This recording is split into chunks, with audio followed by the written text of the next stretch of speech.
दोन वाजलं.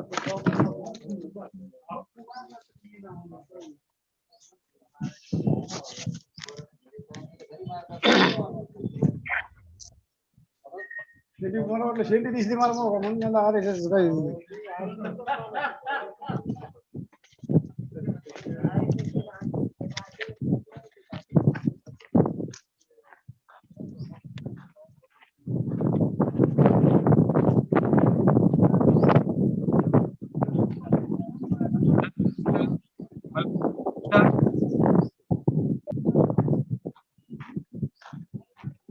सर आपका माइक प्लीज, और फिर हम आगे का कार्यक्रम शुरू करते हैं।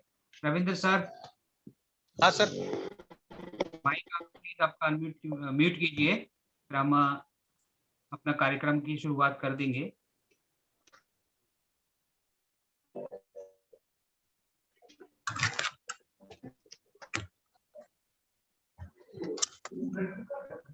हेडफोन आहे का?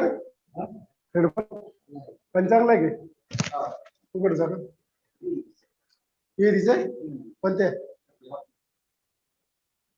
तू पेलला का?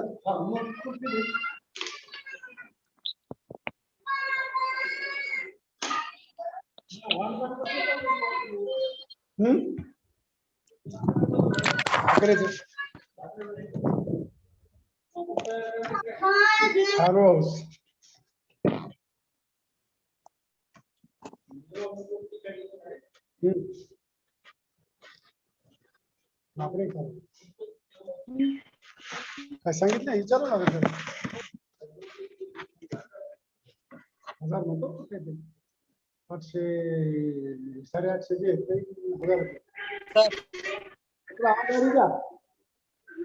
हेलो हेलो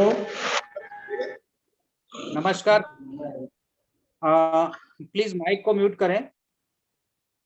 पापा सर प्लीज, पापा सर प्लीज आपका माइक चालू है, आपका माइक म्यूट कर दीजिए। ठीक है, मैंने कर दिया सर।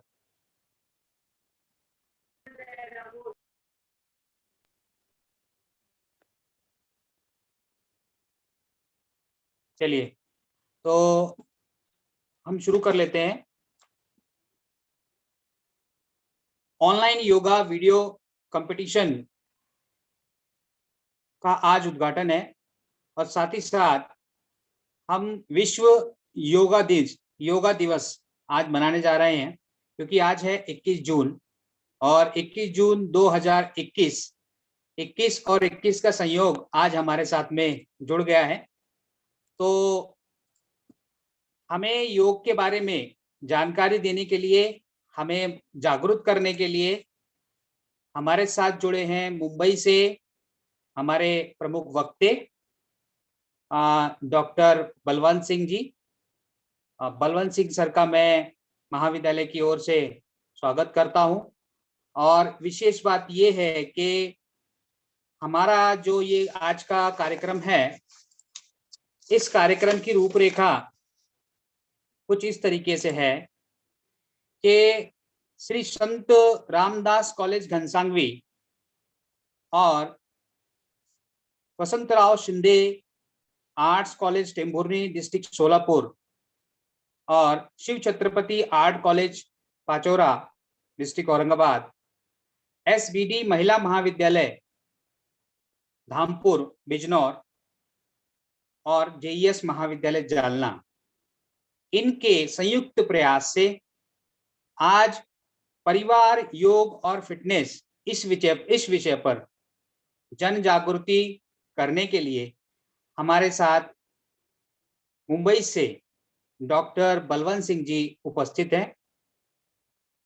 और बलवंत सिंह जी के साथ ही साथ हमारे सभी महाविद्यालयों के शारीरिक शिक्षक विभाग के प्रमुख और महाविद्यालयों के प्राचार्य भी यहाँ पर उपस्थित हैं।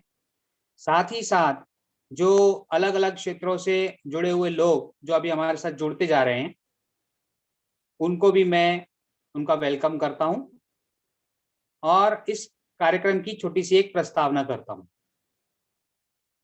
प्रस्तावना में ये कि भारतीय योग अब विश्वव्यापी हो गया है और विश्वव्यापी योग अब पूरे ब्रह्मांड में अपनी ख्याति फैला रहा है।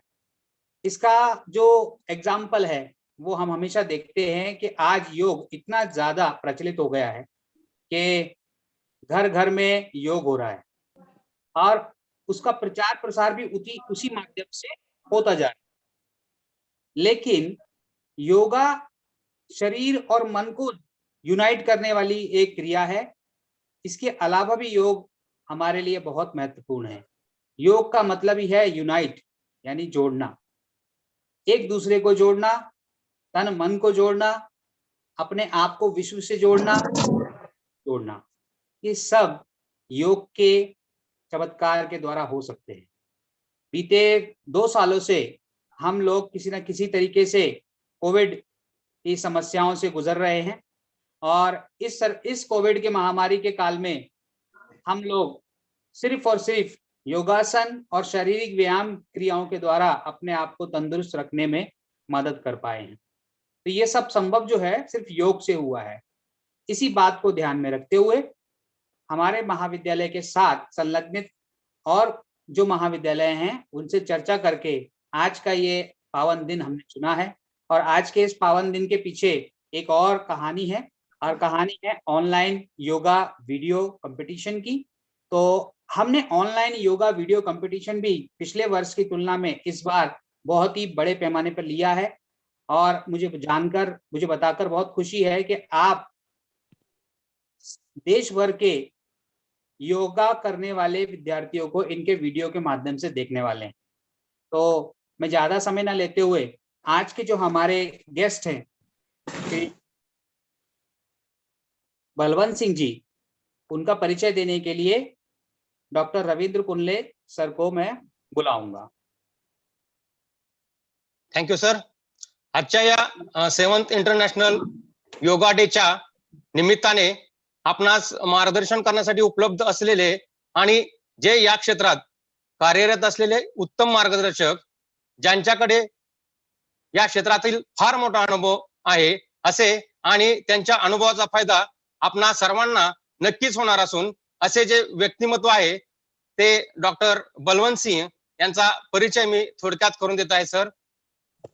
सरांनी आपले MA चे शिक्षण हे हिंदी या विषयामधून केलेले आहे।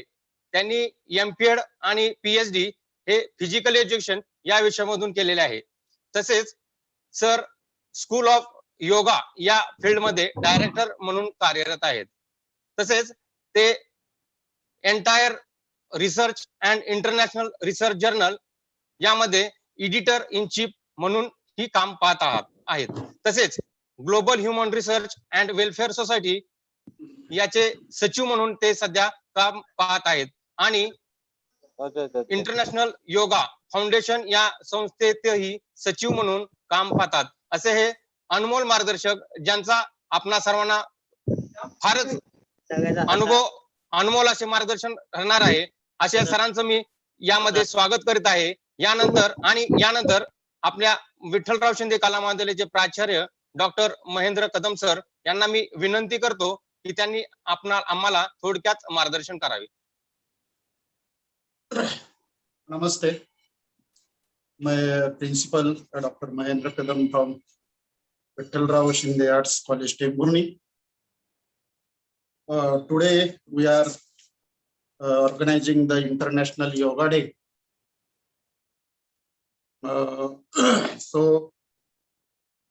इस योगा डे पे मैं दो तीन एक्सपीरियंस आपके साथ शेयर करना चाहता हूँ।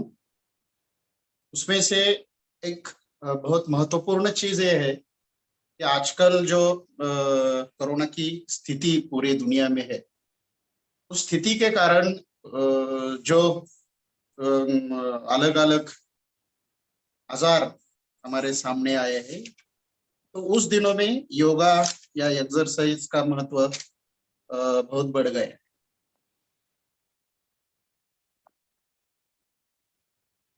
Nowadays, the present situation has proved that the physical fitness is a very important thing to our life. In a corona, we saw the all patient which lost his life. They are suffered from BP or sugar. So nowadays it is a very important to improve our physical fitness.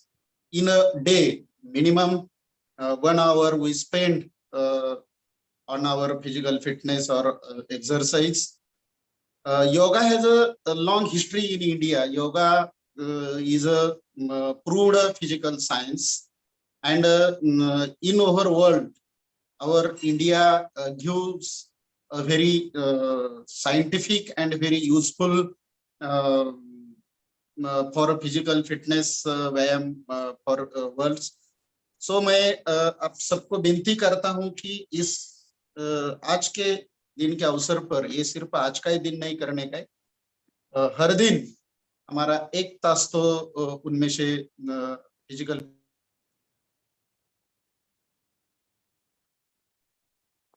सिर सलामत तो पग, मन में गंगा तो कटौती में मन में कटौती में मन चंगा तो कटौती में गंगा। ये जो मुहावरे है, ये मुहावरे इसके लिए महत्वपूर्ण है कि अगर आप फिजिकली फिटनेस हो तो दुनिया की कोई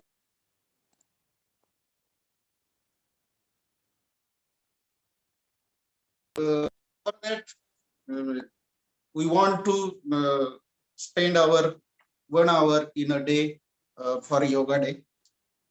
मित्रांनो, हे आपण लक्षात घ्यायला पाहिजे की या योगाच्या निमित्तानंच नव्हे तर एकूणच जागतिक इतिहास जर आपण पाहिला तर अनेक चांगले चांगले, अगदी आपल्या देशाचे पंतप्रधान मोदी सुद्धा डेली योगा करतात आणि म्हणून त्यांचा फिजिकल फिटनेस अनेक अर्थांनी महत्वाचा असलेला दिसतो.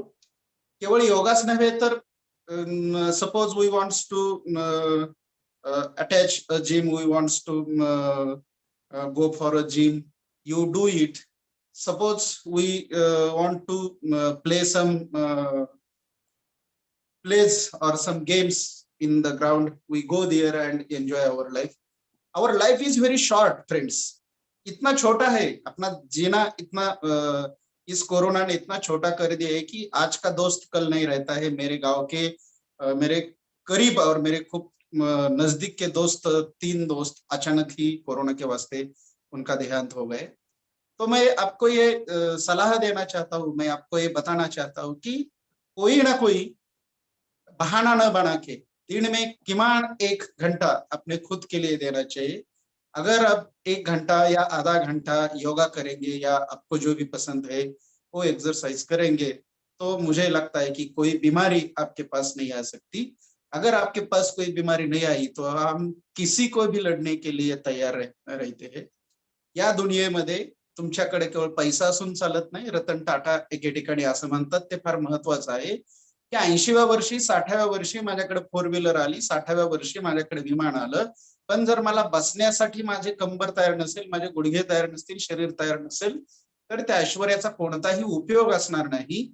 याचाच अर्थ असा आहे की आपण फिजिकल फिट असू तर आपल्याला जगातल्या कोणत्याही गोष्टींचा आस्वाद घेता येऊ शकतो आणि तो आस्वाद घेण्यासाठी म्हणून 21 जून हे एक निमित्त आहे। हे इंटरनॅशनल योगा डेच्या निमित्तानं दरवर्षी आपण त्याचं रिन्युवेशन करणं म्हणजे एका अर्थानं पुन्हा वर्षभर आपण व्यायामाच्या प्रक्रियेमध्ये येण्यासाठी म्हणून हा दिवस आंतरराष्ट्रीय योगा दिन म्हणून आपण साजरा करतो आहोत।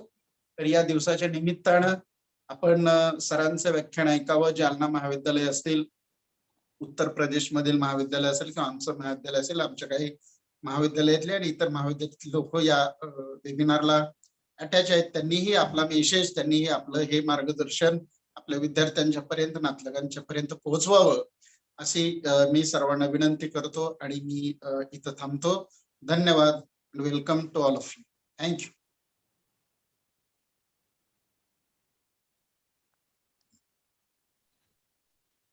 धन्यवाद सर.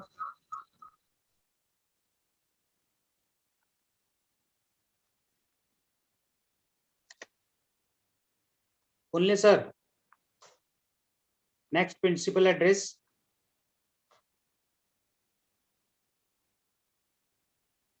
रविंद्र सर. हाँ बोला सर. Next principal address. पप्पा सर आ गए ना.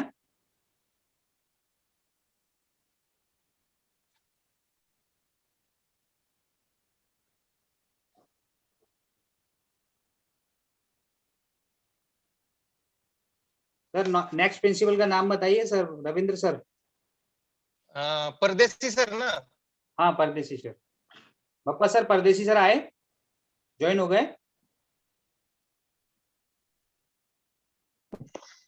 Today is the technical problem of Dr. Pardeshi sir, because the president of our society visited to our college. Our vice president, Dr. Subhaji Jadhav sir, say a few words in the International Yoga Day. Dr. Subhaji Jadhav.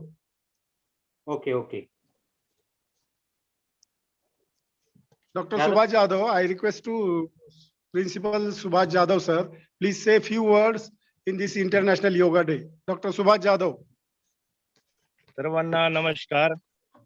संत रामदास महाविद्यालयाकडून आजच्या योगा दिवसाच्या सर्वांना शुभेच्छा. आपण सर्व महाविद्यालय, संत रामदास महाविद्यालय, Ghansawangi, JS महाविद्यालय, जालना यांच्या संयुक्त विद्यमानं आज आंतरराष्ट्रीय योग दिन हा साजरा करत आहोत ऑनलाईन. या योग दिनाच्या निमित्त मी महाविद्यालयाच्या वतीने सर्वांना शुभेच्छा देतो. मित्रांनो, आजच्या या कोरोनाच्या परिस्थितीमध्ये आपण बघतो की जगामध्ये खूप बदल दिसत आहेत आणि अशा या परिस्थितीमध्ये एक शरीर तंदुरुस्त ज्यांचं राहील तोच भविष्य काळामध्ये जगणार आहे, हे सिद्ध झालेलं आहे. आणि दरवर्षी प्रमाणे आज आपण 21 तारखेला योगा दिवस हा साजरा करत असतो. या परिस्थितीमुळे आज आपण ऑनलाईन जो महाविद्यालयाने, दोन्ही महाविद्यालयाने मिळून संयुक्त विद्यमाने जो कार्यक्रम आज आयोजित केलेला आहे, निश्चितच याचा सर्वांना फायदा होणार आहे. दुसरी महत्वाची गोष्ट या ठिकाणी सांगायची झाली तर शरीर आणि मन हे दोन्ही जर आपल्याला चांगलं ठेवायचं असेल तर योग साधनेची आवश्यकता आहे. भविष्य काळामध्ये आपल्याला असे जे धडे आहेत हे महाविद्यालयाच्या माध्यमातून देणं गरजेचं आहे, जेणेकरून एक येणारी नवी पिढी ही तंदुरुस्त राहील, एक निरोगी राहील. आणि अशा काही ज्या कोरोना सारख्या ज्या परिस्थिती भविष्य काळामध्ये अशा निर्माण होतील तर याला एक सक्षम अशी जी पिढी आहे ती तयार करणं गरजेचं आहे. आणि निश्चितच हे महाविद्यालयावर सुद्धा एक जबाबदारीचं काम या भविष्य काळामध्ये येऊन येणार आहे. तर आपण जो हा उपक्रम जो ह्या ऑनलाईनच्या माध्यमातून आपण या ठिकाणी जो सर्वांना देत आहात, निश्चितच हे एक म्हणजे चांगलं असं काम, उत्कृष्ट असं काम आपण सर्व करत आहात. भविष्य काळामध्ये सुद्धा अनेक अशी महाविद्यालय मिळून जे आमच्या महाविद्यालयाचे क्रीडा विभाग प्रमुख डॉक्टर बाप्पासाहेब मस्के असतील, जे नेहमीच अशा बाबतीमध्ये एक पुढाकार घेत असतात आणि सर्वांना घेऊन एक चांगलं काम त्यांचं आज आम्हाला दिसत आहे. तर यामुळे मी बाप्पासाहेब मस्के सरांना आणि त्यांच्या सोबतचे जे सर्व आहेत यांना पुन्हा एकदा शुभेच्छा देतो. आणि असेच उपक्रम भविष्य काळामध्ये आपण घेत राहावे असंच या ठिकाणी सांगतो. पुन्हा एकदा सर्वांना शुभेच्छा देऊन माझे 2 शब्द संपवतो. धन्यवाद.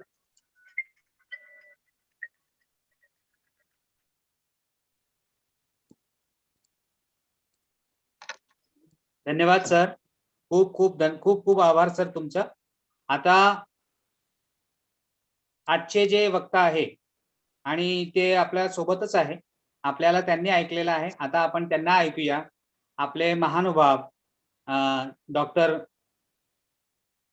बलवंत सिंह जी आणि त्यांचे जे विषय आहे तो आहे परिवार, योग और फिटनेस। तो मैं डॉक्टर बलवंत सिंह जी को रिक्वेस्ट करूंगा कि सर आप जल्दी से, आप सभी लोग आपकी वाणी सुनने के लिए व्याकुल हैं और आप अपनी वाणी से हमें प्रफुल्लित करें। बलवंत सिंह सर। हाँ sir, I am audible? Yes sir, yes sir. Video चालू कीजिए सर हमारा। एक minute sir.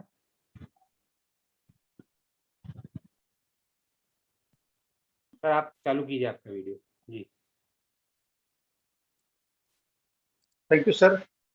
At the outset of, I would like to namaskar all of my friends, principals of our college, and dignitaries in this inaugural program. Verma ji, मैं आपको धन्यवाद देना चाहूंगा कि आपने एक अच्छा विषय रखा है। हाँ सर, मीटिंग परिवार, योग और फिटनेस, ये आपका जो विषय है पूरी तरीके से मनोवैज्ञानिक और आध्यात्मिक है। योग में इसका बहुत बड़ा महत्व है, लेकिन हम जानते ही नहीं है कि योग का परिवार से, फिटनेस से क्या मतलब है। फिटनेस को हमें समझना पड़ेगा। फिटनेस हमारे सब फिजिकल एजुकेशन वाले जानते हैं फिटनेस क्या होता है, लेकिन यहाँ 3 प्रकार के फिटनेस आएंगे अगर हम फिटनेस की बात करेंगे तो। पहला शारीरिक फिटनेस, दूसरा मानसिक फिटनेस, तीसरा होगा सामाजिक फिटनेस, क्योंकि यहाँ हम लोगों ने परिवार रखा है।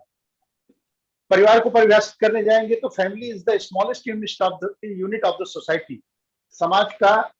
समाज की सबसे छोटी इकाई जो है वो परिवार है, या परिवार समाज की सबसे छोटी इकाई है। तो हमें 3 चीजें देखना है योग के माध्यम से, शारीरिक, मानसिक और सामाजिक तीनों फिटनेस कैसे होगा। तो आपने एक बहुत ही अच्छा विषय चुना है और इसे हमें समझने की आवश्यकता है। हमारे परिवार में फिटनेस चाहिए, शारीरिक रूप से फिटनेस चाहिए, मानसिक रूप से हमें बैलेंस होना चाहिए और हमारा सामाजिक सामंजस्य होना चाहिए। ये इस पेंडेमिक ने हमें पढ़ाया है। This pandemic taught us the importance of yoga. योग के महत्व को इस पेंडेमिक ने हमें बताया। जब लोग घरों में बंद हो गए, बाहर लॉकडाउन लग गया, हम एक साथ पूरे परिवार के साथ रहने लग गए, तब हमको समझा कि योग कहाँ काम में आता है।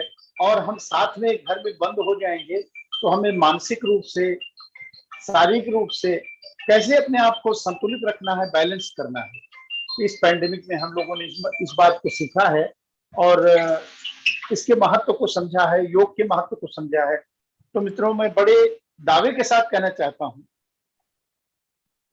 इस सामाजिक फिटनेस, मानसिक फिटनेस, शारीरिक फिटनेस या पारिवारिक फिटनेस के लिए सबसे बड़ा जो टूल है वो योग ही है। क्योंकि हमारे यहाँ एक मिसकॉन्सेप्शन है कि फला आदमी योग कर सकता है, अगला आदमी योग कर सकता है, अगला आदमी योग नहीं कर सकता है, ये कर सकता है, वो कर सकता है। लेकिन हमारे यहाँ स्वात्माराम जी ने हठ योग प्रदेशिका में लिखा है, कोई भी योग कर सकता है। युवा, वृद्धो, अतिवृद्धो, वा व्याधितो, दुर्बलो अपि वा, अभ्यासात् सिद्धिमाप्नोति, सर्वयोगे वतन्द्रितः। वृद्ध, अतिवृद्ध, बीमार, रोगी, कमजोर, शारीरिक रूप से जो कमजोर होते हैं, वीक होते हैं, सब योग कर सकते हैं। केवल अभ्यास करेंगे तो उन्हें योग का पूरा लाभ मिलेगा। तो हमें योग का अभ्यास करना चाहिए। तो सबसे पहले अब इस चीज को हमने समझा कि इस हमारे परिवार में फिटनेस, योग के द्वारा फिटनेस क्या है। तो 2 चीजें हमने आपको बताया, 3 चीजें, शारीरिक, मानसिक और सामाजिक, 3 तरह का फिटनेस हमें चाहिए कि हम शारीरिक रूप से स्वस्थ रहेंगे तो मानसिक रूप से स्वस्थ रहेंगे, मानसिक स्वस्थ रूप से स्वस्थ रहेंगे तो हमारा सामंजस्य समाज में भी अच्छा रहेगा, परिवार में भी अच्छा रहेगा, सब जगह अच्छा रहेगा। तो हम जानेंगे कि अपने स्वभाव को जानेंगे, अपने आप को जानेंगे तो हमें समझेगा कि एक पिता का उसके पुत्र के प्रति क्या उसके दायित्व होते हैं, क्या जिम्मेदारियां होती हैं। एक पुत्र को समझेगा कि अपने पिता को कैसे रिस्पेक्ट देना चाहिए, पिता की क्या जिम्मेदारियां हैं, माँ की क्या जिम्मेदारियां हैं, ये जो बड़े छोटे में एक सामंजस्य स्थापित होता है, वो इस योग के अष्टांग योग के द्वारा बड़ी आसानी से इसको समझा जा सकता है और ये सबसे बड़े टूल के रूप में काम करेगा। हमारे यहाँ अलग से मनोविज्ञान पढ़ाया जाता है, नैतिक शिक्षा पढ़ाई जा रही है, इथिकल साइंस पढ़ाए जा रहे हैं, लेकिन मैं दावे के साथ कहता हूं कि केवल योग पढ़ाया जाए तो हमें दूसरे कुछ पढ़ाने की आवश्यकता नहीं होगी। नैतिक शिक्षा, मूल्य शिक्षा सब नहीं पढ़ाने की आवश्यकता होगी। योग में ये सारी चीजें एक साथ समाहित हैं। All these things are included in the yoga. अब शुरू करते हैं कि योग कहाँ आता है, कैसे हमारा जीवन, हमारा परिवार, हमारा शरीर, हमारा मन हमें कैसे स्वस्थ रखता है, समाज में रहने के लिए, एक दूसरे के साथ रहने के लिए जो आवश्यक है वो कैसे रहता है। तो महर्षि पतंजलि ने पहला सूत्र लिखा, अथ योगानुशासनम। यहां से योग का अनुशासन शुरू होता है। अनुशासन शब्द आया पहले, सबसे पहले अथ योगा अनुशासनम, यहां से योग का अनुशासन शुरू होता है। अनुशासन शब्द आया, अब यहां से हमारा जीवन शुरू होता है। तो दूसरा है योगश्चित्त वृत्ति निरोध। योग चित्त की वृत्तियों का निरोध। चित्त की वृत्तियां क्या है? चित्त की वृत्ति सब बताते हैं। चित्त की वृत्तियों का निरोध हो गए, किसी से पूछे चित्त की वृत्तियां क्या है। चित्त की 5 वृत्तियां उन्होंने बताया है, प्रमाण, विपर्य, विकल्प, निद्रा, स्मृति, पंचवृत्तियां। अपन उसमें नहीं जाएंगे, लंबा विषय हो जाएगा। तो हम आपको बताते हैं कि ये योग की चित्त वृत्तियों का निरोध क्या है। हमारे मन में जो अनवांटेड थॉट्स रहते हैं, इनको बाहर कर देना, इनके ऊपर कंट्रोल रखना कि हमारे मन में अनावश्यक बातें नहीं आए, इसी को चित्त वृत्ति निरोध कहते हैं। एग्जाम्पल के तौर पर आपको बताता हूं, आप पिक्चर देखने के लिए जाते हैं, 3 घंटे के लिए बैठते हैं, बट मूवी शुरू होती है और उसमें कहानी शुरू होती है।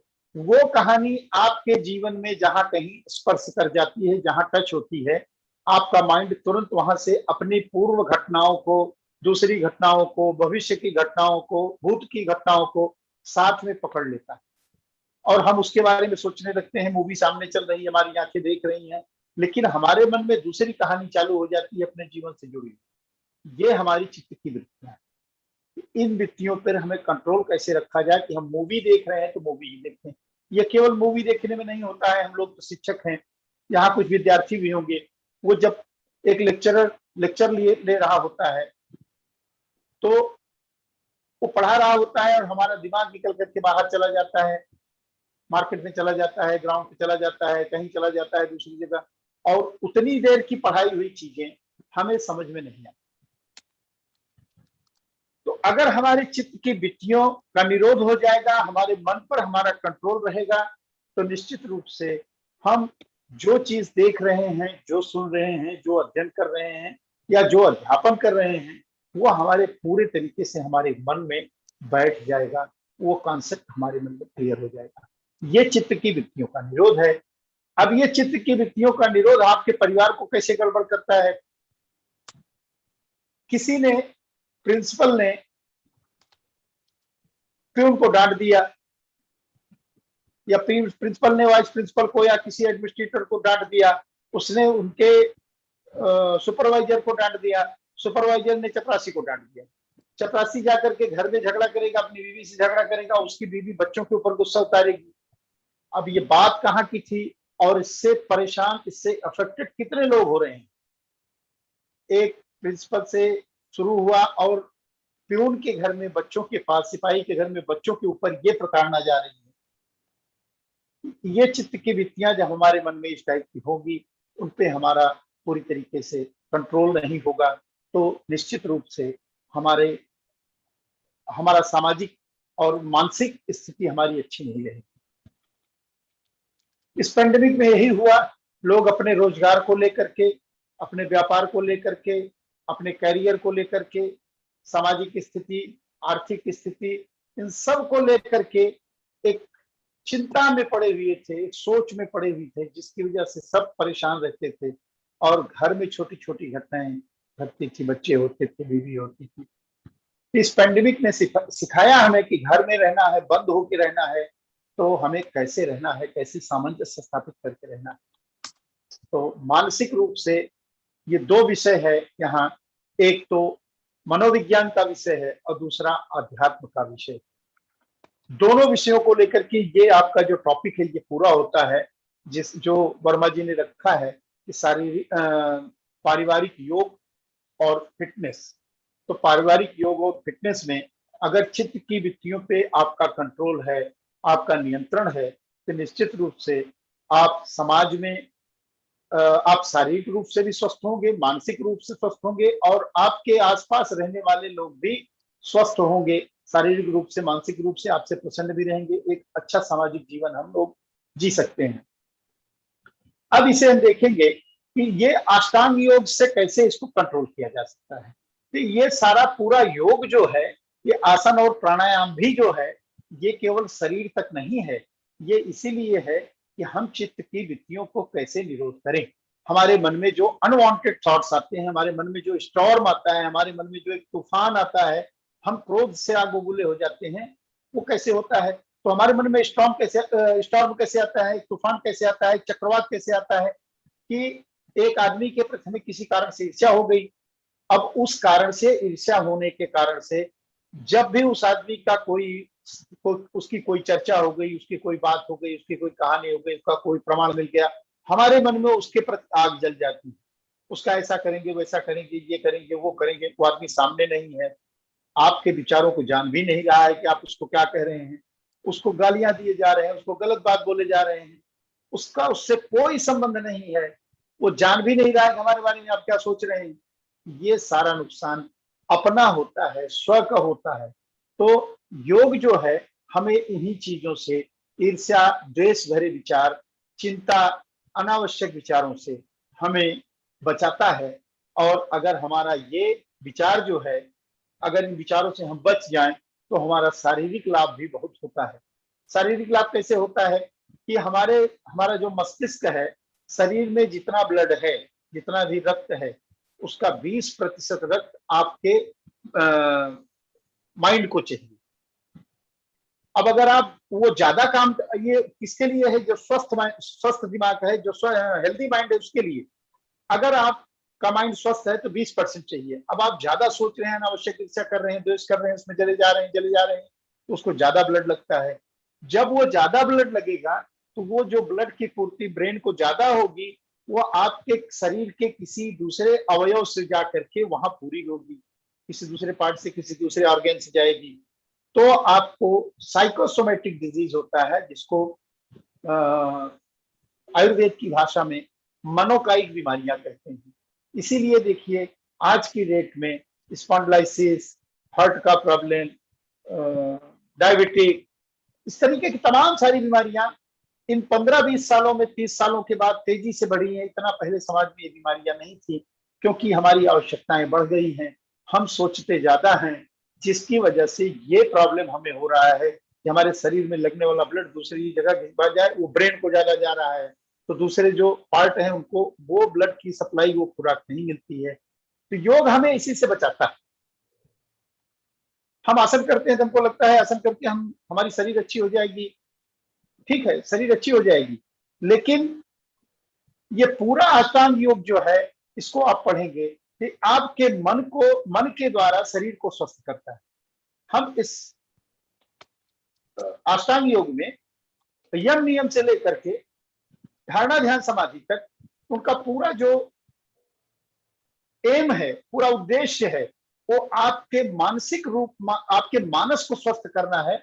अगर आपका मन स्वस्थ हो गया, उसमें अनावश्यक विचार नहीं आ रहे हैं, आप सही किसी चीज को एनालाइज करके देख रहे हैं, जीवन को सही देख रहे हैं, जीवन जीने की कला आप सीख रहे हैं उससे, तो निश्चित रूप से आपका जीवन सुखमय होगा और आप मानसिक और शारीरिक दोनों रूप से निरोगी होंगे। दोनों रूप से जब आप निरोगी होंगे तो निश्चित रूप से आपका परिवार आपके साथ एकदम सुख से रहेगा, प्रसन्न रहेगा, अगल बगल आपके यार मित्र, पीयर ग्रुप जो भी है, वो एकदम स्वस्थ रहेगा। अब देखिए, हम लोग चर्चा करते हैं, गीता में भगवान कृष्ण कहते हैं, स्थित प्रज्ञस्य का भाषा समाधिस्थ केशव, अर्जुन पूछते हैं भगवान कृष्ण से, स्थित प्रज्ञस्य का भाषा समाधिस्थ केशव, स्थिति किम प्रभाषेत किमासीद ब्रजेत किम।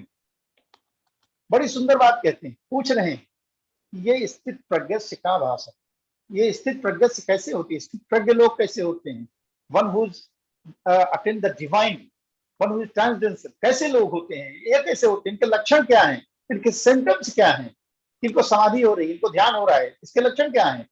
तो कहते हैं स्थिति, पूछते हैं कि स्थिति किम प्रभाषेत किमासीद, ये कैसे बोलते हैं, चलते कैसे, बैठते उठते कैसे हैं, मतलब आपका जो इंटायर बिहेवियर है उसको योगा चेंज कर देता है, जिससे आपके परिवार में एक अच्छा माहौल, एक अच्छी खुशी की बात चलती है, तो शरीर स्वस्थ होगा, मन स्वस्थ होगा, तो निश्चित रूप से आपके परिवार में एक अच्छा सामंजस्य होगा और आपका परिवार तेजी से बढ़ेगा।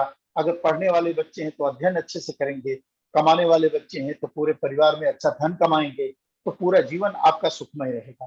तो आपके पूरे व्यवहार को योग चेंज करता है। हम क्या जानते हैं कि शारीरिक रूप से, मानसिक रूप से ठीक होने के लिए आसन करिए, प्राणायाम करिए, योग का इतना ही क्षेत्र है, योग का इतना क्षेत्र नहीं है।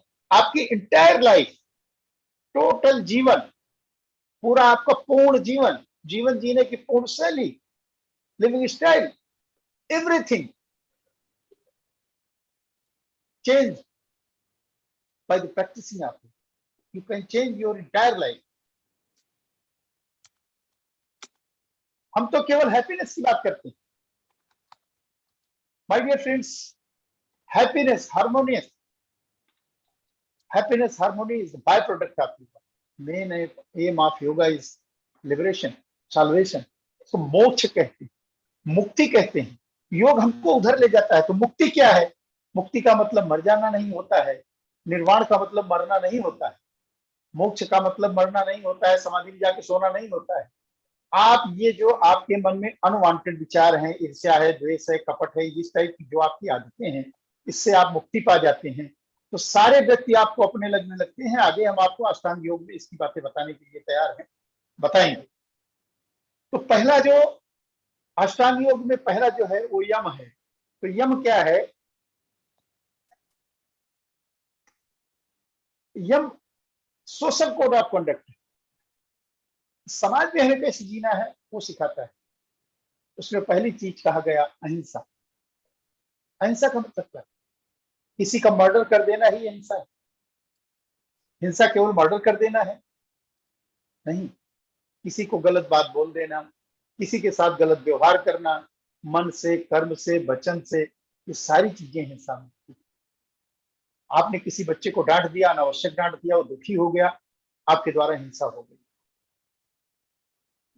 आपने किसी की कोई चीज चुरा लिया, धोखा दे दिया, आपसे हिंसा हो गई। तो अहिंसा का मतलब ये नहीं किसी जीव को नहीं मारना, इसको नहीं मारना, हम नॉनवेज नहीं खाते हैं तो हम अहिंसक हो गए, और जो खाते हैं वे हिंसक हो गए। जो इस तरीके के हमारे मन में विचार गलत हैं, ये हमारा भारत देश है। हमारे यहाँ अहिंसा का भगवान बुद्ध को आप पढ़ेंगे तो अहिंसा को सही सही उन्होंने समझाया, कहा कि किसी के मन को दुखाना भी हिंसा है, किसी को गलत बात बोलना भी हिंसा है, चोरी करना भी हिंसा है। जो अमानवीय व्यवहार है, जितने भी अमानवीय व्यवहार हैं, वो सब हिंसा की श्रेणी में आते हैं।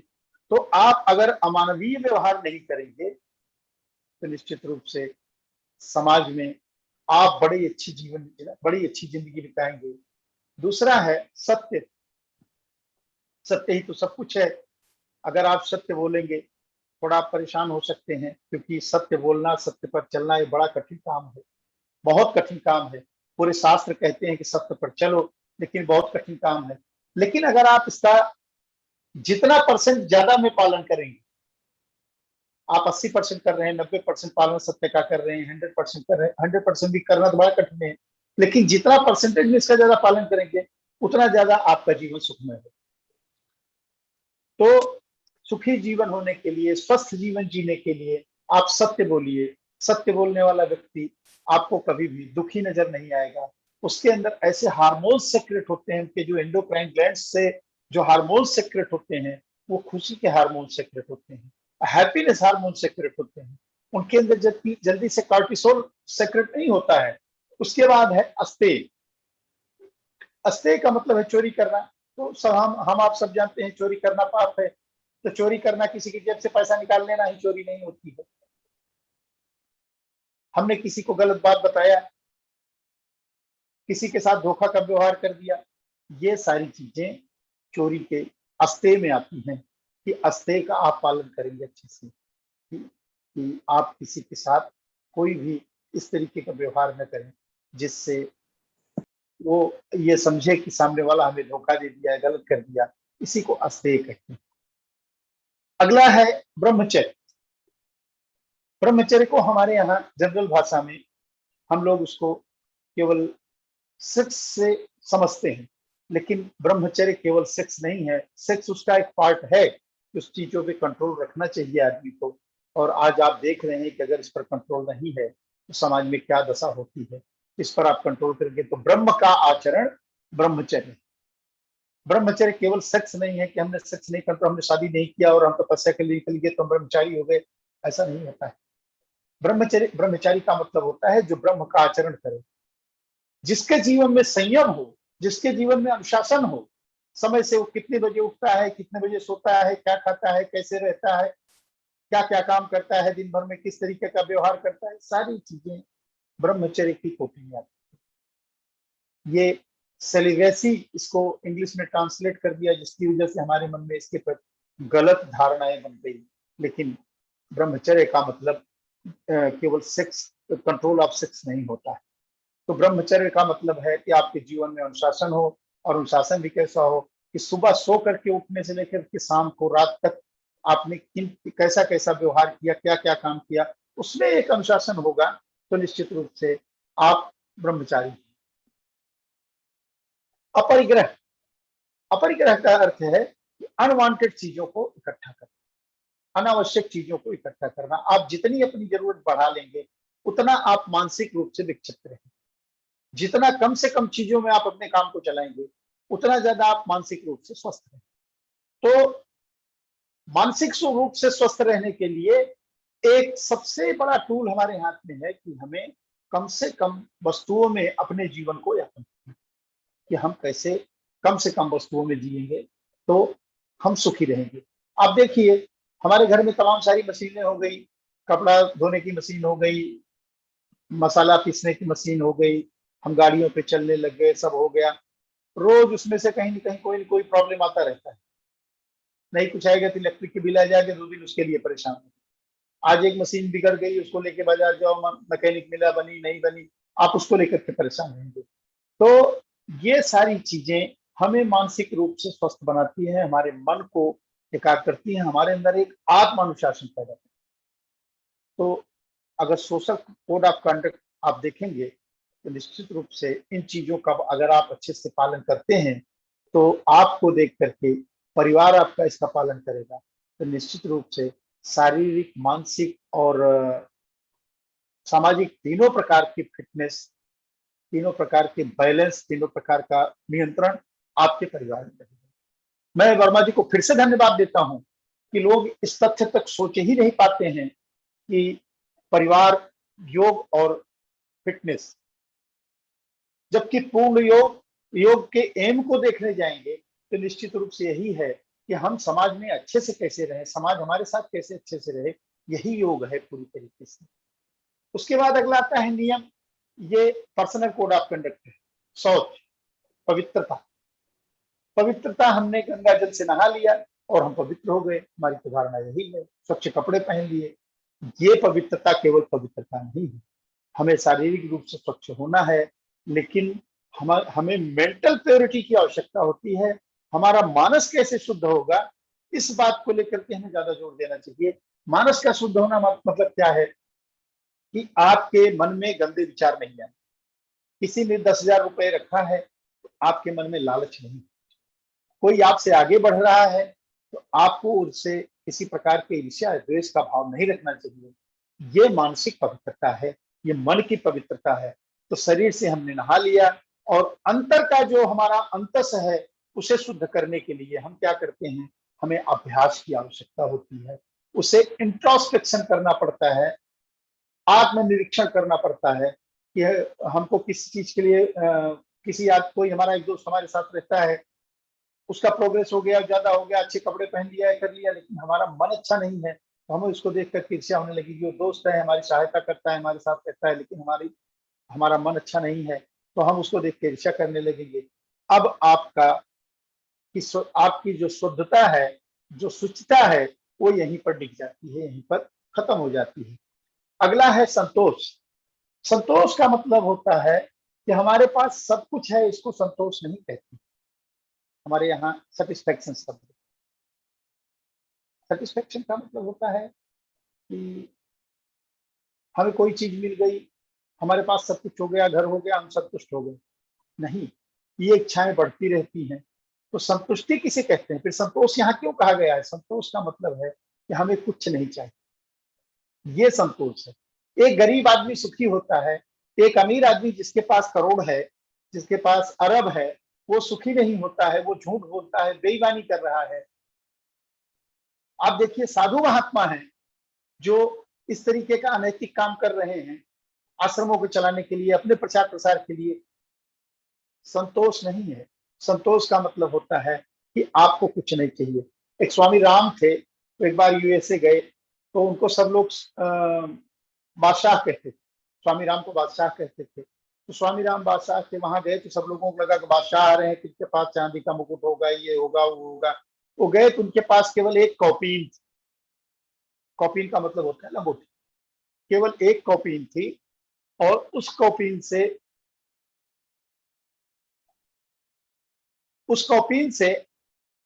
वहां के लोगों ने देखा तो कहा कि स्वामी जी, आपके पास केवल एक कॉपीन है और आप कहते हैं कि हम बादशाह हैं। उन्होंने कहा कि मित्र, यही कॉपीन जो है हमारे लिए अड़चन है, नहीं तो हम सम्राट हो जाते थे। मतलब ये था उनका कहने का कि हम इस बात के बादशाह नहीं है कि हमारे पास सब कुछ है, हम बादशाह इस बात के हैं कि हमको कुछ नहीं चाहिए।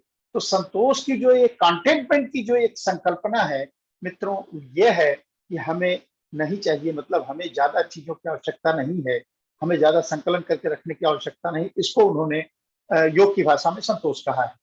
उसके बाद अगला है तप। एक बड़ी भ्रांति तप को लेकर के भी है, मैं आप लोगों से शेयर करना चाहता हूं, और आप लोग भी दूसरों को ये जागृति करें। तप का मतलब कपड़े उतार के रहना, जंगलों में जाके रहना, खाना नहीं खाना, नहीं सोना, इसको तप नहीं कहते हैं। तप किसको कहते हैं? तप का मतलब होता है आत्मानुशासन। आपको अपने दिनचर्या पर, अपने कामों पर, अपने सारी चीजों पर आपका अनुशासन हो, इसी को तप कहा गया है। तप is not torturing the body. शरीर को तकलीफ देना तप नहीं है।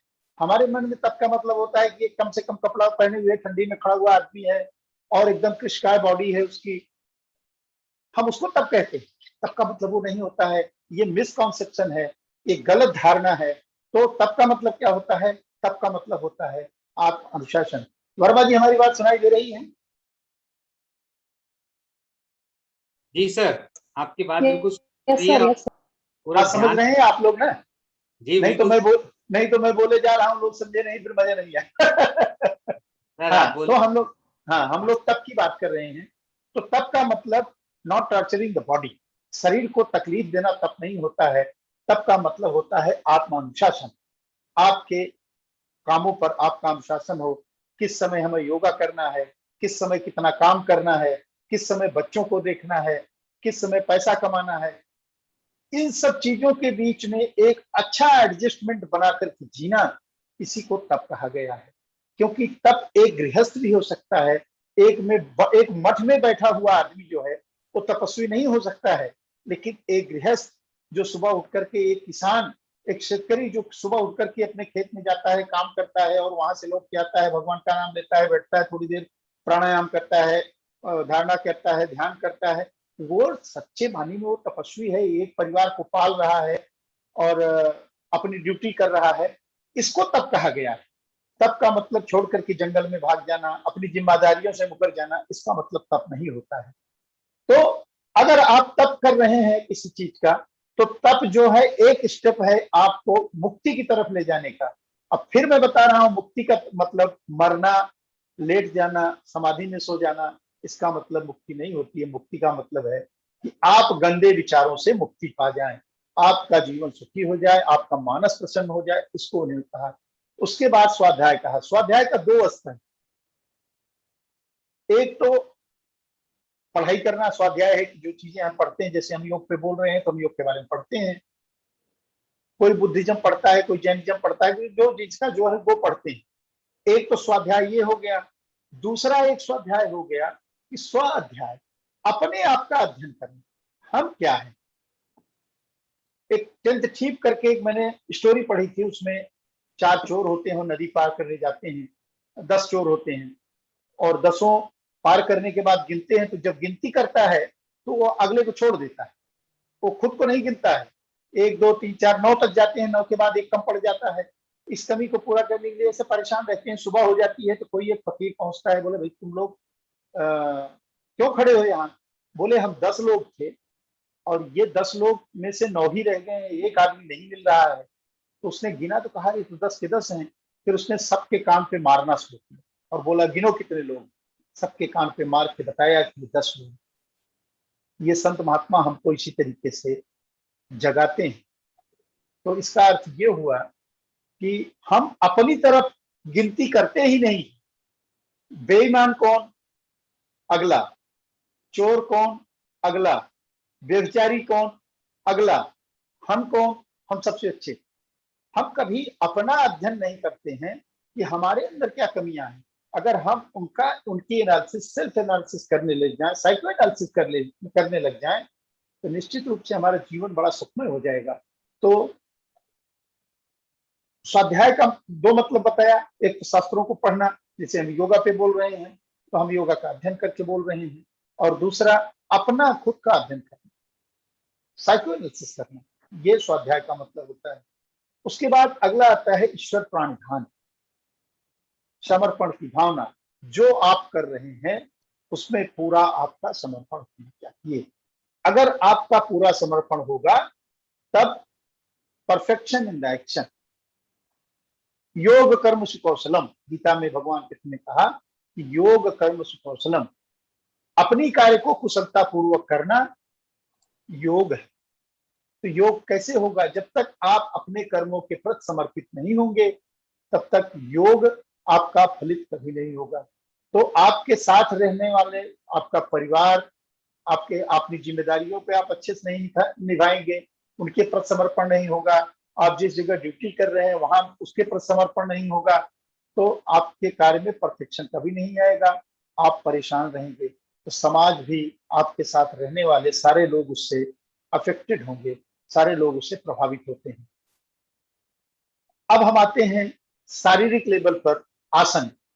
तो आसन जो है ये बॉडी के हार्डवेयर के लिए, इसकी रियल मीनिंग है कि आसन केवल इसलिए बताया गया है, हम आसनों को करके ये रोग ठीक हो जाएगा, वो रोग ठीक हो जाएगा, सब ठीक हो जाता है मानता हूं, लेकिन योग में आसन क्यों बताया गया है कि जब हम साधना के लिए बैठते हैं, जब हम अपने मनोचित्त की वृत्तियों का निरोध करते हैं, अपने माइंड को कंसंट्रेट करते हैं, तो हमें स्थिर रूप से बैठना बहुत आवश्यक होता है। अगर आपके शरीर में कंपन है, ट्रेमर है, आप स्थिर नहीं बैठ पा रहे हैं, ज्यादा देर तक नहीं बैठ पा रहे हैं, तो कभी आपको माइंड कंसंट्रेट नहीं होगा। वैज्ञानिक बात है। 3 प्रकार के आसन बताए गए हैं। 3 प्रकार के आसन में पहला आसन ध्यानात्मक आसन है। ध्यानात्मक आसन में कौन कौन से आसन आते हैं? वज्रासन आता है, पद्मासन आता है, सुखासन आता है। इन आसनों को आप देखिए, इन आसनों के बैठने से आपके शरीर का मेरुदंड सीधा हो जाता है, जिसको गीता में समकाय शिरोग्रीवा कहते हैं।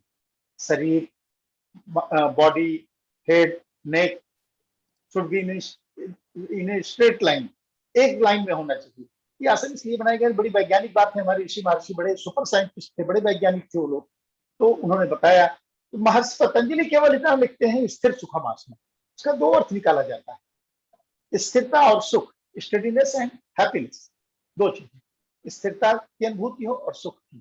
और दूसरा है सुख की अनुभूति, स्थिर सुख हो, आपको जो सुख मिले वो स्टेबल होना चाहिए, जाना नहीं चाहिए, हरदम रहे, आपके अंदर रहे। अगला जो उन्होंने अगला सूत्र लिखते हैं आसन के लिए, प्रयत्न से थिल्यम अनंत सम प्रतिभ्याम। वो कहते हैं कि स्थिर रूप से बैठ जाएं। जब आपका आसनों पर आपकी मास्टरी हो जाए, तमाम आसनों करके आपका शरीर अच्छा हो जाए, तो प्रयत्न से थिल्यम, सारा प्रयत्न छोड़ करके अनंत सम प्रतिभ्याम, आप अपने आप को अनंत में ले जाएं, अनंत में ले जाएं। बड़ी ऊंची बात कहते हैं। आपके मन के सारे विकार दूर हो जाएंगे, अनंत में चले जाने लगेंगे। उसके बाद अगला सूत्र है ततो द्वंद्वो न विजातः। वहां आपको किसी प्रकार का द्वंद्व नहीं होगा, जिसको बुद्धिज्म की भाषा में मार कहते हैं, कि जो आपके अगल बगल के, आपके सराउंडिंग में जो चीजें हैं, हमारे कुछ चीजें हमारे प्रारब्ध संस्कारों में होती हैं जो हमें इन चीजों में परेशान करती हैं, तो वो जो मार होती है वो आपको आपके रास्ते से विचलित नहीं कर सकती है। आप निश्चित रूप से अब प्राणायाम के लिए आप तैयार हो जाते हैं। प्राणायाम जो है वो हमारा सॉफ्टवेयर को अच्छा करने के लिए प्राणायाम। तो प्राणायाम से क्या लिखा है, तस्मिन् सति श्वास प्रश्वास गति विच्छेद pranayama, peculiar way of breathing is pranayama. Pranayama सांस की एक्सरसाइज नहीं, व्यायाम नहीं है। तो प्राणायाम है कि प्राणायाम सांस के प्रति जागरूकता है, अवेयरनेस, हमारी सांस कैसे चल रही है। क्योंकि कोई मर जाता है हमारे यहाँ तो उस सांस से ही देखा जाता है कि आदमी मर गया, इसका प्राण निकल गया। ठीक इसी प्रकार से अगर हमें अंदर की यात्रा करनी है, हमें अंदर जानना है, अपना अंतस जानना है, तो हमें सांसों के द्वारा ही जानना होता है। तो वो कहते हैं कि सांस के प्रति अवेयरनेस, अपने सांसों के प्रति जागरूकता ही प्राणायाम है। तस्मिन् सति श्वास प्रश्वास गति विच्छेद, जो श्वास प्रश्वास चल रहा है इसको पिकुलियर वे में चलना हमारा, क्योंकि हमारी सांसों का मन से बहुत नजदीक का संबंध है। स्वात्माराम कहते हैं चले वाते चले चित्तम निश्चले निश्चले भवे। अगर आपका वात चलायमान है, वात चल रहा है, तेजी से चल रहा है, तो आपका चित्त कभी स्थिर नहीं हो सकता है। तो सांसों को स्थिर करने के बाद ही चित्त स्थिर होता है। ये प्रैक्टिकल बात है। आप साधना में बैठेंगे तो जानेंगे। जब आप अपने आप को अच्छा करने के लिए बैठेंगे, अपने आप को फिट करने के लिए बैठेंगे, आप अपने सारी शारीरिक व्याधियों को, मानसिक व्याधियों को निकालने के लिए बैठेंगे, तो आपको अनुभव होगा। क्योंकि अगला सूत्र जो महर्षि पतंजलि इसके उसमें कहते हैं, परिणाम के रूप में उत्तरमाला में कहते हैं, ततः क्षीयते प्रकाश आवरणम। अगर आपका प्राणायाम सिद्ध होता है, सांसों पर आपका नियंत्रण हो जाता है, तो आपके अंदर जो प्रकाश के ऊपर एक आवरण है, जो कवर है, वो धीरे धीरे निकल जाता है। तो जब आपके अज्ञानता का कवर निकल जाएगा, आपको हर चीज का सही सही ज्ञान हो जाएगा। आप जानने लगेंगे कि पवित्रता क्या है, शुद्धता क्या है, आत्म क्या है, अनात्म क्या है, इसका सही सही नॉलेज आपको हो जाएगा। बड़ा सुखमय जीवन आपका हो जाएगा। ये एकदम मनोवैज्ञानिक बात है। ये हमारा जो पतंजलि योग सूत्र है पूरी तरीके से मनोविज्ञान है, मानस शास्त्र है, साइकोलॉजी है। इसका इस तरीके से नाम नहीं दिया गया। आप पढ़ेंगे तो हमारी पूरी गीता साइकोलॉजी है। उसके बाद आता है प्रत्याहार का नंबर। प्रत्याहार का मतलब होता है स्व विषय संप्रयोगे चित्त स्वरूपानुकार इवेंद्रियाणाम प्रत्याहार है। जो इंद्रियां हैं, हमारे सेंस ऑर्गेन्स हैं, तो सेंस ऑर्गेन्स कौन कौन से हैं? हमारे कान हैं, वो सुनते हैं आवाज। हमारी नाक है, इससे स्मेल आती है, या सुगंध दुर्गंध जो आती है, ये हो गया। आंखों से हम दृश्य देखते हैं, कोई सीन देखते हैं, यहाँ से टेस्ट होता है, और स्पर्श। ये 5 चीजें बताई गई। तो 5 इंद्रियां हैं, नाक, कान, आंख और जीवा और त्वचा। इनके 5 सब्जेक्ट हैं, ऑब्जेक्ट हैं, जिसमें से कान से ध्वनि, आंख से आकृति, जिसे जो भी कह लीजिए, नाक से स्मेल और टेस्ट और स्पर्श, ये 5 चीजें हैं। ये 5 चीजें हमें कंसंट्रेट होने में, हमें काम करने में, हमें बैठने में बाधा पहुंचाती है, हमारे माइंड को कंसंट्रेट होने में बाधा पहुंचाती है। आपने एक कहानी सुना होगा, महाभारत की बड़ी प्रचलित कहानी है, कि द्रोणाचार्य सारे शिष्यों को बुलाते हैं और एक पक्षी दिखाते हैं, बोले इसकी आंख में बाण मारना है, सरसंधान करना है। सारे शिष्यों को बुला के पूछते हैं तुमको क्या दिख रहा है? तो कोई बोलता है वृक्ष दिख रहा है, ये दिख रहा है, वो दिख रहा है। अर्जुन योगी हैं, अर्जुन से पूछा गया कि अर्जुन तुमको क्या दिख रहा है, तो अर्जुन बोलते हैं हमको केवल पक्षी की आंख दिख रही। क्यों? उनका अपने सेंस पे कंट्रोल था, अपने सेंस पे कंट्रोल था, इसलिए उनको केवल उनका ऑब्जेक्ट दिखता था। उन्होंने इनको सरसंधान करने को कहा और उन्होंने निशाना लगाया, तुम्हारी कहानी है। तो जब तक हम अपने लक्ष्य के प्रति एकाकार होकर के नहीं रहेंगे, जब तक हमारे सेंस पे हमारा कंट्रोल नहीं रहेगा, तब तक हम अपने माइंड को कंट्रोल करने के लिए चाहे जितना प्रयास करें, बड़ी कठिनाई होती है। दूसरी एक कहानी बताता हूँ कि प्रत्याहार का मतलब क्या होता है। कछुआ, कछुआ देखा होगा आपने, टॉर्टाइज, उसके ऊपर जब कोई प्रॉब्लम आता है तो अपने सारे लिम्स को अंदर कर लेता है, अपने ऑर्गन्स को अंदर कर लेता है। उसके बाद चाहे कोई कुछ करे। कहानी बताई जाती है कि भगवान शिव को मिलने के लिए सब लोग गए थे, उनके यहाँ कोई प्रोग्राम था, तो सब लोग जा रहे थे, कछुआ भी जा रहा था। उसको किसी शेर ने, कोई सिंह था, मिल गया और उसको रोकता था, तुम क्यों जा रहे हो। तो जब वो उसको रोकता था तो अपने सारे लिम्स को अंदर कर देता था, और जब वो वहां से हट जाता था तो फिर चलने लगता था। ऐसे धीरे धीरे धीरे धीरे करके वो भगवान शिव के पास पहुंच गया। तो कहानी है, उसका जो मॉरल है वो यही है कि आप इनको सबको अगर मन के हिसाब से कर दिया, आपके चित्त के हिसाब से शुद्ध होकर के ये आपके कंट्रोल में आ गए, तो आप अपने लक्ष्य पर पहुंचने के लिए बिल्कुल नहीं रखेंगे। तो आपका शरीर और आपका मन दोनों नियंत्रण में रहेगा, तो निश्चित रूप से आपका सामाजिक और पारिवारिक जीवन बहुत ही अच्छा रहेगा। ये साइंस के तौर पे भी बताया जा सकता था, लेकिन आप लोग क्षमा करना, मैं सोचा कि इसको मनोवैज्ञानिक तौर पे ही आज बताया जाए कि परिवार के लिए योग कैसे उपयोगी है। अब अगला सूत्र है ततः परमः विजेन्द्रियाणाम। इस प्रकार से आपके इंद्रियों पर आपका नियंत्रण हो जाता है। अब अगला आता है देश बंधस चित्तस्थ धारणा। धारणा क्या है? किसी एक पॉइंट पर अपने मन को स्थिर करना, किसी मूर्ति पर, किसी वृक्ष पर, कहीं किसी पॉइंट पर, किसी रूप पर, किसी आकृति पर अपने मन को स्थिर करना धारणा है। देश बंधस चित्तस्थ धारणा, कि अपने मन को एक जगह टिकाना धारणा है। तो धारणा के लिए आप तब तैयार होंगे जब आपका अपने आसन पे कंट्रोल होगा, अपनी सांसों पे कंट्रोल होगा, अपनी इंद्रियों पर कंट्रोल होगा, अपनी दिनचर्या पे कंट्रोल होगा। तब आपका माइंड कंसंट्रेट होगा, तब आपकी चित्त वृत्ति निरोध होगी। चित्त वृत्ति निरोध पहला श्लोक है, और ये आपको ले जाता है समाधि तक। तो समाधि में जाने के लिए ये सारी बातें आवश्यक हैं। तो समाधि फिर यही जब आपकी धारणा एक कुछ दिन तक, कुछ मिनट तक रहेगी, फिर आधे घंटे होगी, घंटे हो जाएगी, ज्यादा उसका जितना बड़ा आयाम हो जाएगा, जितना बड़ा उसका आयाम एक्सटेंशन जितना बड़ा होता जाएगा, जब वो ज्यादा बड़ा हो जाता है तो उसी को ध्यान कहते हैं। हमारे यहाँ मेडिटेशन को ध्यान कहते हैं। मित्रों, मेडिटेशन माने ध्यान नहीं होता है।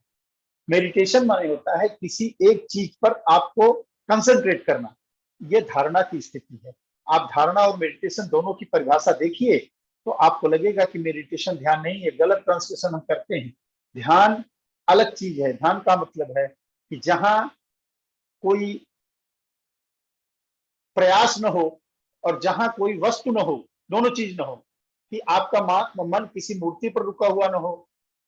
तत् प्रत्येकतांता ध्यानम कहते हैं कि एक तैल धारावत स्थिति बनती है, या इंग्लिश में एक बड़ी अच्छी परिभाषा ध्यान की प्रचलित है कि uninterrupted flow of energy in the body is ध्यान।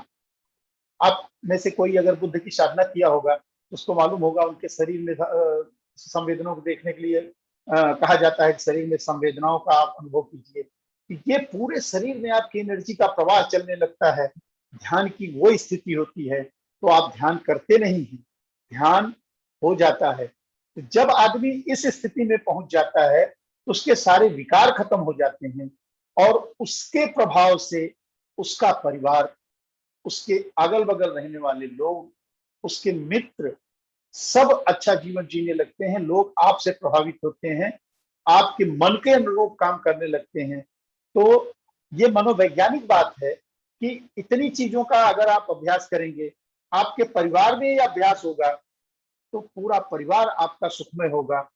तो पैंडेमिक में इस बात का अनुभव लोगों ने किया कि लोग घरों में रहने लगे, छोटी छोटी बातों में कहासुनी हो जाती थी, झगड़े होने लगते थे, इस तरीके का प्रॉब्लम होने लगता था, तो जिससे तमाम तरीके की और बातें निकलती थी। तो लोगों को याद आया कि शारीरिक रूप से, मानसिक रूप से आदमी अस्वस्थ होने लगा, बैठ करके उसका वजन बढ़ने लगा, ये बढ़ने लगा, चलो आसन करते हैं, प्राणायाम करते हैं। मित्रों, ये पैंडेमिक में करने की चीज नहीं है, ये लाइफ स्टाइल है। आप अपने जीवन में इसको उतार लो, आपका पूरा जीवन सुखमय हो जाएगा। आपका ही नहीं, पूरा परिवार सुखमय हो जाएगा, आने वाली पीढ़ियां सुखमय हो जाएंगी। तो योग केवल आसन प्राणायाम तक हम जो इसको केंद्रित करके रखते हैं, ये बिल्कुल गलत है। और सबसे आवश्यक है कि अभ्यास की निरंतरता। अगर आप अभ्यास नहीं करते हैं तो योग करके कोई मतलब नहीं। हमारे तमाम मित्र हैं, ट्रैक पैंट खरीद लेते हैं, एक बढ़िया टी शर्ट ले लेते हैं, अच्छी मैट खरीद लेते हैं, स्कूटी में बैठ के 3-4 दिन जाते हैं। सब क्या भाई कहाँ जा रहे हैं? योगा क्लास ज्वाइन किया हूँ। अच्छा ठीक। तो एक दिन गए, 2 दिन गए, 4 दिन गए, एक दिन पानी बरसा उस दिन छोड़ दिए, एक दिन फिर संडे आ गया उस दिन छोड़ दिए, फिर किसी की शादी आई छोड़ दिए, ऐसे ऐसे करके धीरे धीरे छोड़ दिए। कोई मतलब इस बात का कोई अर्थ नहीं है। आप योग में जितना निरंतर अभ्यास करते रहेंगे उतना ज्यादा आपका लाभ होगा। स्वात्माराम जी कहते हैं कि न वेश धारणम सिद्धे कारणम न च तत्कथा क्रियो कारणम सिद्धम सत्यमेतन संशय। किसी पर्टिकुलर ड्रेस के पहनने से योग सिद्ध नहीं होता है, न उसके बारे में चर्चा करने से योग सिद्ध होता है। हम आपको बता रहे हैं कि ऐसा नहीं हमारा योग सिद्ध हो गया, हम योगी नहीं, ऐसा नहीं। आजकल तो एक प्रथा हो गई है, जिसने सर्टिफिकेट कोर्स कर लिया योग गुरु लिखने लगता है, वो लिखता है योगी फला एंड फला, so and so, Yogi so and so, yoga guru so and so. अरे योगी बहुत बड़ी चीज है, जिस पूरा का पूरा जीवन निकल जाता है योगी बनने में। आप पढ़ो योगी किसको कहते हैं, योग गुरु किसको कहते हैं, हम जानते ही नहीं, हम ऐसे ही लगा लेते हैं, सब लोग प्रोफेशनल हो गए हैं। तो ये योगी जो शब्द है बहुत बड़ा है, योग गुरु बहुत बड़ा है। अरे हमने योग सिद्ध ही नहीं किया है, हम योग गुरु कैसे हो जाएंगे? हम तो योग जानते ही नहीं है। हमने किताबों से पढ़ के आपको बता दिया तो हम योग गुरु थोड़ी हो गए। आप हमको योग गुरु नहीं कह सकती।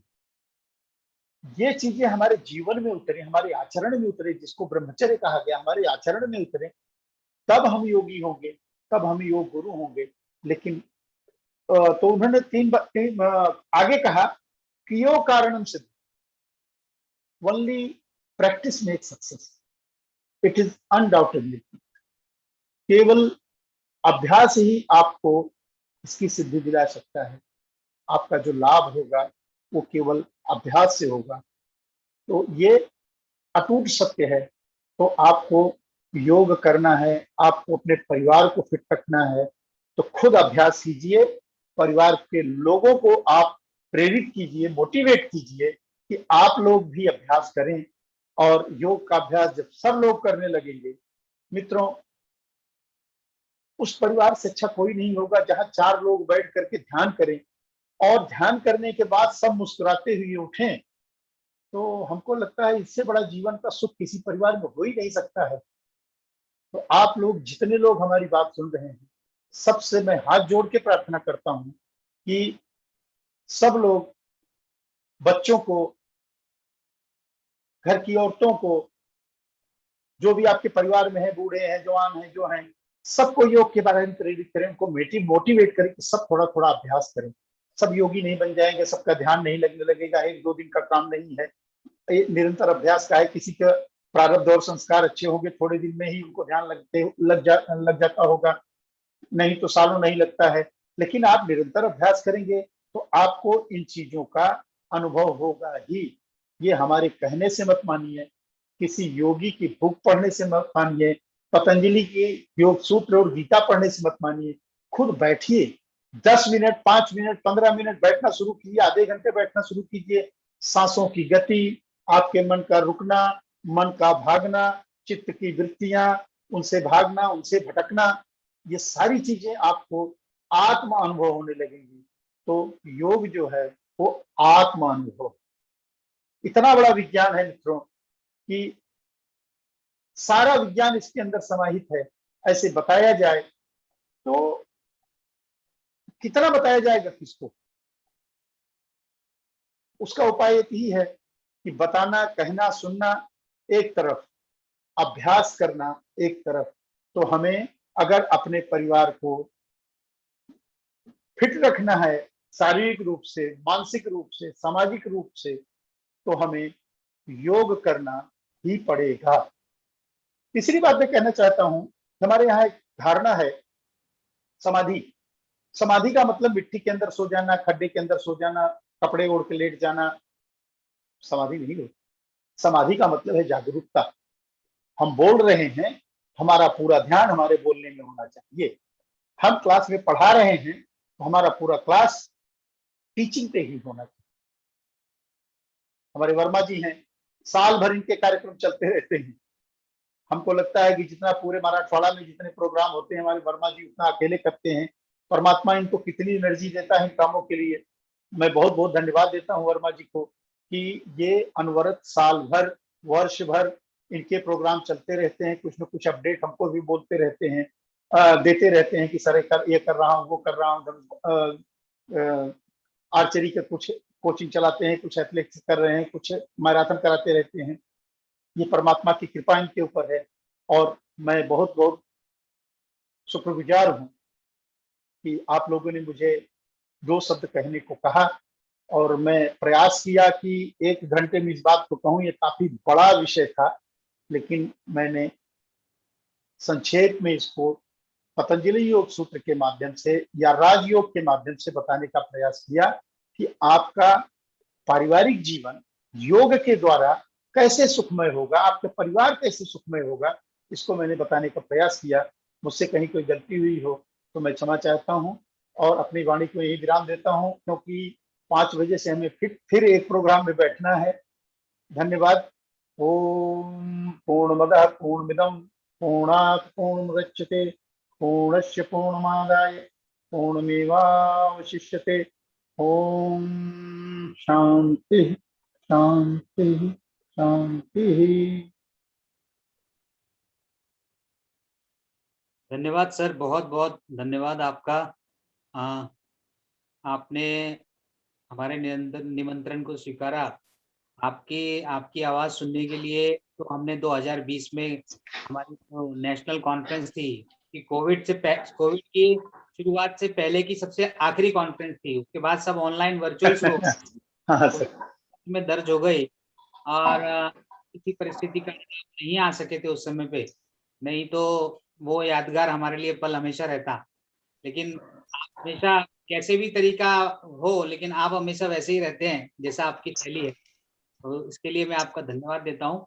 और आपका जो फॉर्मल धन्यवाद देने के लिए तो वो समय आएगा ही, लेकिन हमारे महाविद्यालय के जो प्राचार्य हैं doctor professor Shiv Narayan Bajaj sir, वो काफी समय से आपको सुन रहे हैं हम लोगों की तरह। तो मैं सर आप क्लोजिंग रिमार्क दें।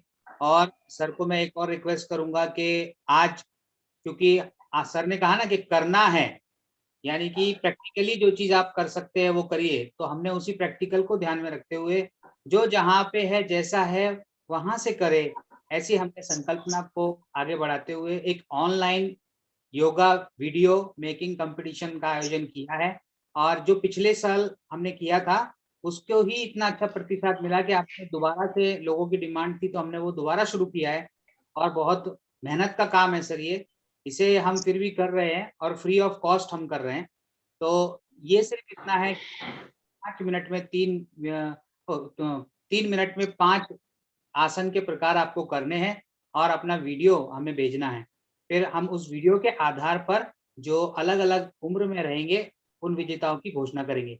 तो इसका उद्घाटन भी है, तो इससे अच्छा दिन नहीं हो सकता। आप भी हैं, बलवंत सर आप भी हैं, और हमारे महाविद्यालय के प्राचार्य भी हैं, और सभी महाविद्यालयों के प्राचार्य और शारीरिक शिक्षा के अधिव्याख्याता यहाँ पर अभी उपस्थित हैं। तो मैं सभी के समक्ष हमारे महाविद्यालय के प्राचार्य को आमंत्रित करता हूँ। हेलो सर, आवाज आ रही? हाँ सर, आ रही है। अच्छा, चलो।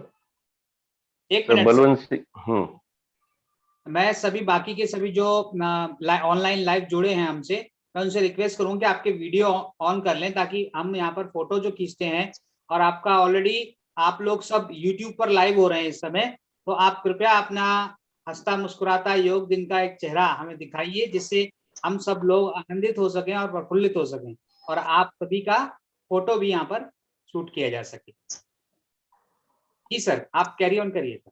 हाँ, आज 7वें इंटरनेशनल योगा दिन के प्रत्यर्थ फैमिली योगा एंड फिटनेस का एक आयोजन किया गया, jointly organised by GS college Jalna, Sant Ramdas college Ghansawangi, Vitthalrao Shinde arts college Tembhurni district Solapur, Shiv Chhatrapati arts college district Aurangabad और एसबीडी महिला कॉलेज धामपुर बिंजोर यूपी, इनके विद्यमान से हमने आज कार्यक्रम रखा है। इस कार्यक्रम में डॉक्टर बलवंत सिंह ने काफी अच्छा अपने को मार्गदर्शन किया है कि जिससे अपन अपने घर में परिवार को, मित्रगण को योगा की शिक्षा दे सके और योगा से अपनों को क्या बेनिफिट मिलता है वो उन्होंने बताया है। और योगा ये भारत देश की परंपरा है। सर ने वैसा बताया, अपने को महाभारत का भी योगदान बताया, महाभारत में भी क्या हुआ, योगा कैसे करते हैं, उन्होंने अर्जुन जी का अनुभव बताया, उनको बताया कि भाई उन्होंने वन कैसा जीता, उनका कंसंट्रेशन कितना था। तो ये पूरा कंसंट्रेशन ये योगा के प्रतीक होता है। और योग करने से जैसा सर ने बताया कि अपने स्वास्थ्य में अपने सिक्रेशंस जो तैयार होते, ऑलवेज पॉजिटिव सिच्युएशन, सिक्रेशन जो होता है, आपको पता है, मी थोडं लँग्वेज चेंज करतो, मराठीत बोलू शकेल, तर ज्या वेळेला आपल्याला भूक लागलेला असेल आणि कुठे जेवण चालू असेल, जसं आपल्या पोटात सिक्रेशन चालू असतात, तशाच पद्धतीने योगा केल्यानंतर आपल्याला एनर्जीचे सिक्रेशन होतात आणि दिवसभर हॅपीनेस आपण राहतो, दिवसभर आपल्यात एनर्जी येते आणि त्यामुळं योग करणे किती गरजेचं आहे हे सरांनी सांगितलेलं आहे। आणि ह्या योगामुळे सर्वच्यामध्ये आता या महामारीमुळे योग केल्यानंतर किती जणांना त्याचा फायदा झाला हे आपल्याला माहितच आहे की प्रत्येक कोविड सेंटर मध्ये आपण त्यांच्याकडून प्राणायाम, योगा आणि एक्सरसाइज करून घेत होतो फिटनेस साठी। तर हा फार मोठा योग आहे आणि मोदी साहेबांनी जेव्हापासून पंतप्रधान झाले त्या वर्षीपासून त्यांनी हा योग दिन म्हणून साजरा करण्यात यावा आणि तो पूर्ण जगभर योग दिन साजरा केला जातो, ही मोठी अचीवमेंट आहे। जसं भारत देश हा अहिंसावादी आहे। का अहिंसावादी आहे? आता आपण बघितलं, ज्या वेळेला इंग्रज राज्य करत होते त्यांना बाहेर काढण्यासाठी सुद्धा आपण अहिंसा केली। अहिंसावादी गांधीजींनी अहिंसावादी आपल्याला शिकवलेला आहे। म्हणजे ही आपली प्रेरणा मनापासून केव्हा येते की भारत हा सांस्कृतिक आहे, संस्कृतीप्रमाणे ते योगा करतात आणि त्या पद्धतीने आपण याच्यामध्ये येत आहोत।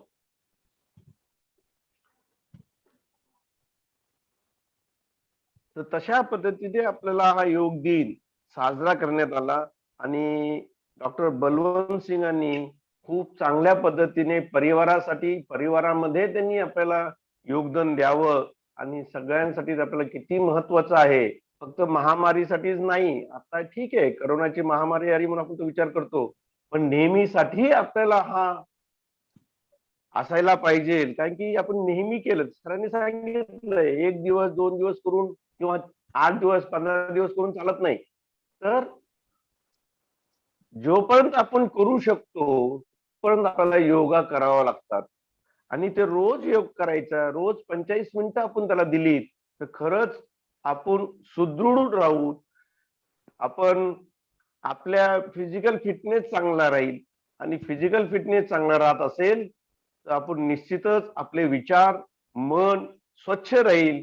आणि जसं सरांनी सांगितलं की ते आपण ब्रह्मचारीने सरांनी उदाहरण दिलेत ब्रह्मचारी म्हणजे काय, तर तसं आपण ब्रह्मचारी सुद्धा राहू शकतो. आपल्या मनामध्ये कोणाबद्दल ईर्ष्या तयार होणार नाही, एवढी ही शक्ती ह्या योगामध्ये आहे.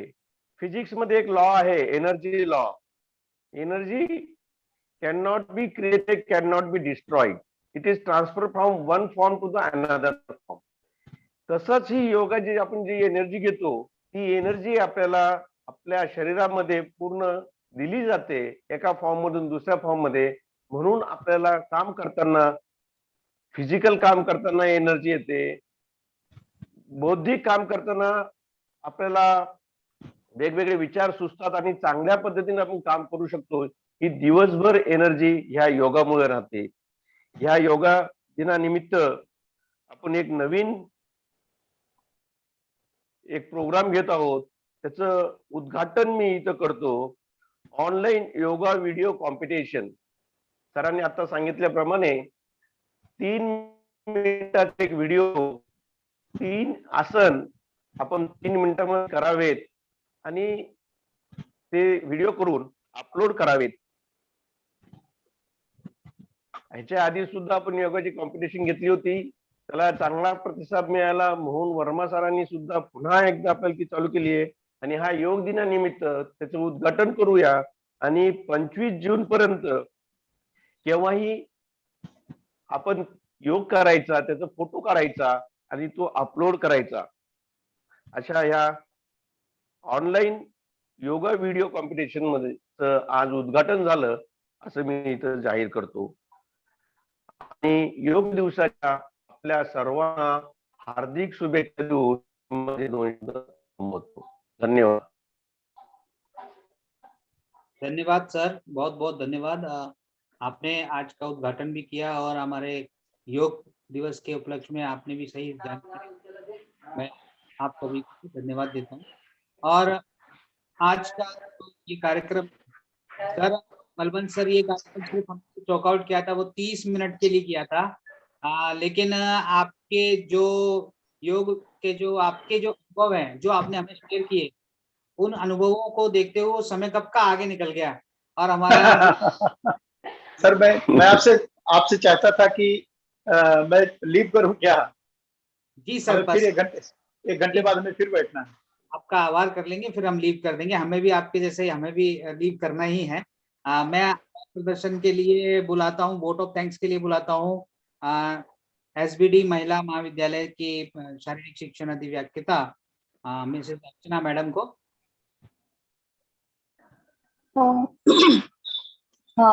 Thank you Hemant sir. मेरी आवाज आ रही है आप सभी को? जी हाँ जी, बोलिए. धन्यवाद. सबसे पहले तो मैं आप सभी को और आज के हमारे कार्यक्रम के मुख्य वक्ता बलवंत जी को, डॉक्टर बलवंत जी को आज के अंतर्राष्ट्रीय योगा दिवस की हार्दिक शुभकामनाएं देती हूँ. और हमारा जो जॉइंट जो कार्यक्रम है उसका जो शुभारंभ हुआ है उसके लिए भी मैं डॉक्टर हेमंत वर्मा और JES जालना कॉलेज के प्राचार्य जी को शुभकामनाएं देती हूँ जो आज उन्होंने उद्घाटन किया. और मुझे वोट ऑफ थैंक्स के लिए बोला गया है, सर के पास समय बहुत कम है, लेकिन काफी समय बाद मैंने योगा पर एक बहुत अच्छा जो स्पीच कह लीजिए या व्याख्यान कह लीजिए वो सुनी है मैंने बहुत लंबे समय बाद. और मैं बहुत प्रभावित हुई हूँ सर आपसे. और आपने जो कुछ चीजें हैं जिनको डिस्क्राइब किया है, जैसे ब्रह्मचर्य हो गया या तप हो गया, इनको जो डिस्क्राइब किया है, आपका डिस्क्राइब करने का तरीका बहुत ही ज्यादा इम्प्रेसिव था. और आपने जो भी योग के बारे में बताया उससे हमें बहुत ज्यादा अच्छी जानकारी प्राप्त हुई है. क्योंकि योग के बारे में जानते तो सभी हैं, ठीक है, लेकिन उनके बारे में डीप में कोई भी जानना नहीं चाहता. योग कर लिया बस हो गया और कोई स्टडी नहीं करना चाहता क्योंकि इतनी फास्ट लाइफ है तो लोग. लेकिन आज के आपके जो वक्तव्य था उसमें आपने जो थॉरली जो हमें जानकारी दी है वो बहुत ही प्रभावित की है सभी को। और इसके कार्यक्रम के संदर्भ में मैं ये कहना चाहती हूँ कि आज का जो हमारा ये कार्यक्रम है बहुत ही अच्छे तरीके से आगे बढ़ा है और अंतिम चरण पर पहुंच गया है। तो मैं डॉक्टर अर्चना, HOD शारीरिक शिक्षा विभाग डिस्ट्रिक्ट बिजनौर उत्तर प्रदेश से आज के हमारे मुख्य वक्ता डॉक्टर बलवंत सिंह जी का अपनी पूरी टीम की ओर से बहुत बहुत आभार प्रदर्शन करती हूँ।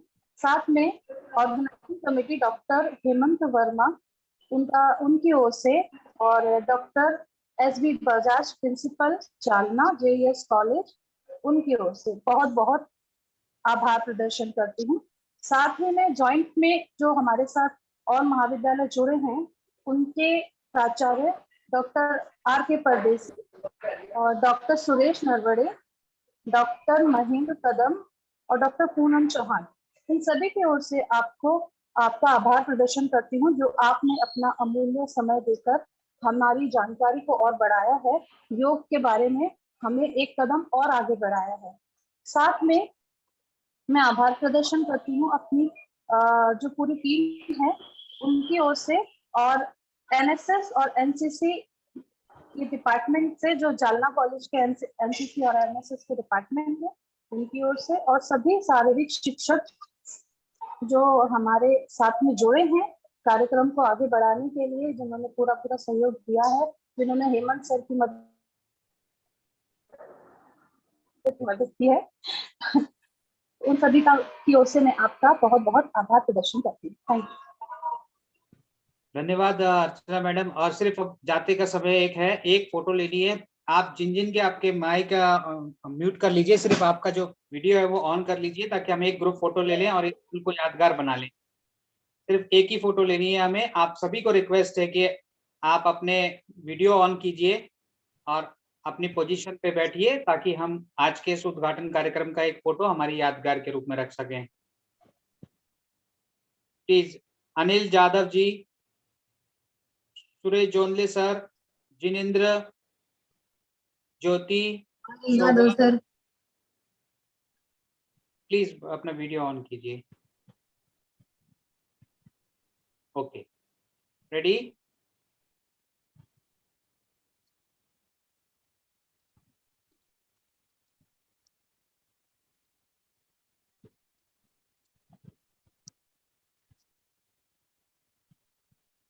धन्यवाद, बहुत बहुत धन्यवाद।